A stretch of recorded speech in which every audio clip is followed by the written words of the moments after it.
Howdy mates, how are we all doing? Good late morning.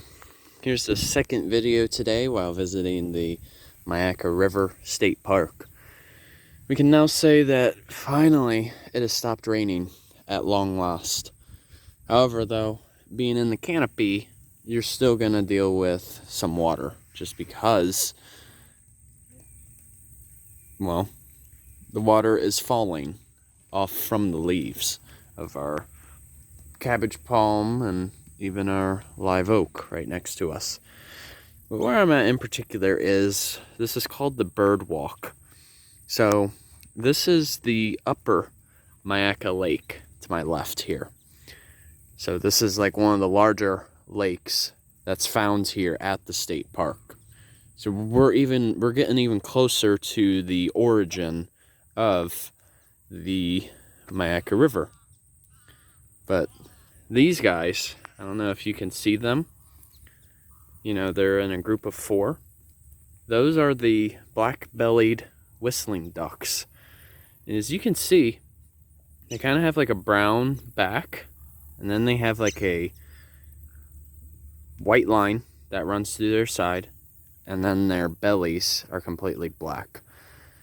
I mean, you can see that they are relatively small. And you might be wondering, why do they call it a whistling duck? Well, actually, when they fly, they actually produce a whistling sound. And that's how it gets its name, based on its call. And yeah, they're a common wading bird, or a wading creature in Florida.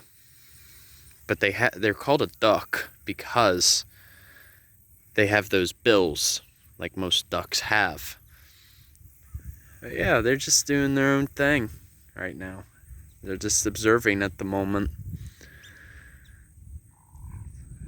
And actually, just a moment ago, I don't think you guys saw it, but oh, here we are. We got our great egret. There they are.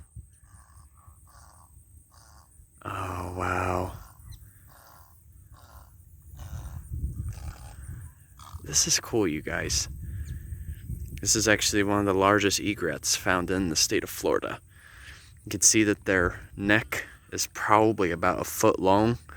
And then looking at their yellow bill, it's probably about, probably a third of a foot long.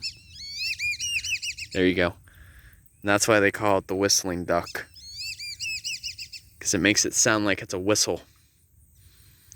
But yeah, gotta watch out for these guys. Definitely, it's an indication too that alligators might be a bit nearby, but you won't really see them as much right now just because this is their breeding season for alligators, so you won't really see them as much. So then you go up a little further and you see those fellow homies. Those are the famous turkey vultures. They are known as the tridivores, which basically means they eat any animal remains, such as roadkill. They have a completely bald head, which is red, and then most of their feathers are black, with some hints of brown, of course. But you can see that one is opening its wings. They call that basking. So basking refers to a behavior as to where, you know, if they stumbled upon any recent roadkill, which is bound to have enormous amounts of bacteria on it due to it decomposing, they'll bask their wings out in the sun so that they can kill off any bacteria. And it's a way to help them warm up too, if necessary.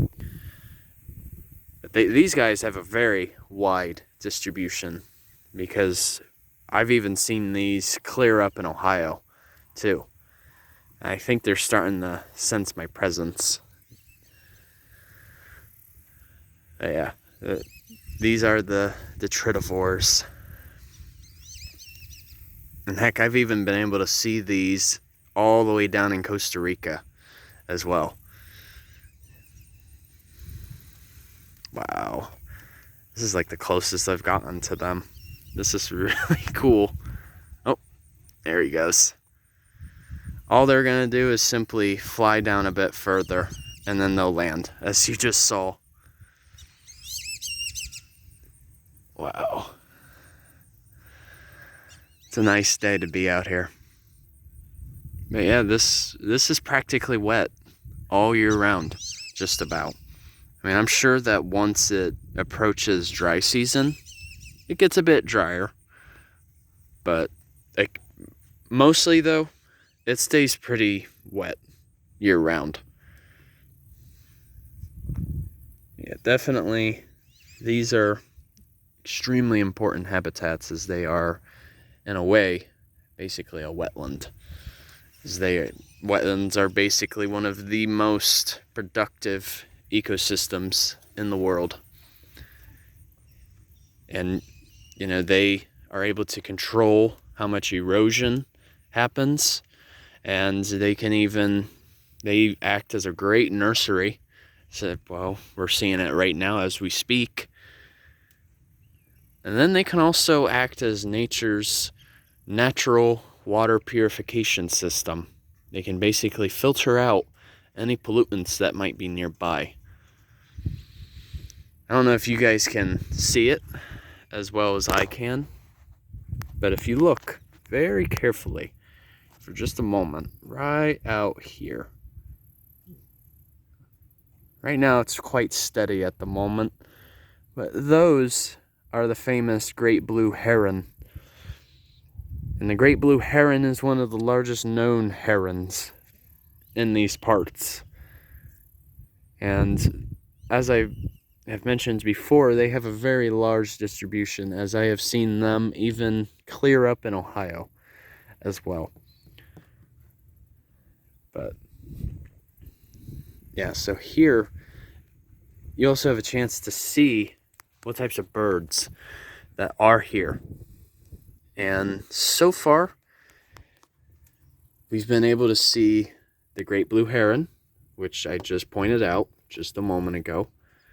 But then it also shows the various birds that you can see out here. Sometimes, though, you just have to be here at the right time to see the most amount. That's how it is with nature. It can be hit or miss. Sometimes you might be really lucky to find something, and then some days there might not be as much. But yeah, this is a great little visual to help you guys know what you're looking at while you're out here. So alrighty, you guys. I hope you guys enjoyed this little snippet. This is really cool so far. I'm quite impressed. So, highly recommended spot, you guys. And, you know, when you pay your entrance fee to come here, you're basically supporting the parks to still remain sustained over time for the next generations to come. So that's just something to keep in mind, you guys. And really, honestly, $4-6 really isn't that much, especially for how large the state park is. So it's well worth the cost. So I hope you guys enjoyed this little video. And once again, Journey on a Journey is outwards. Take care, folks.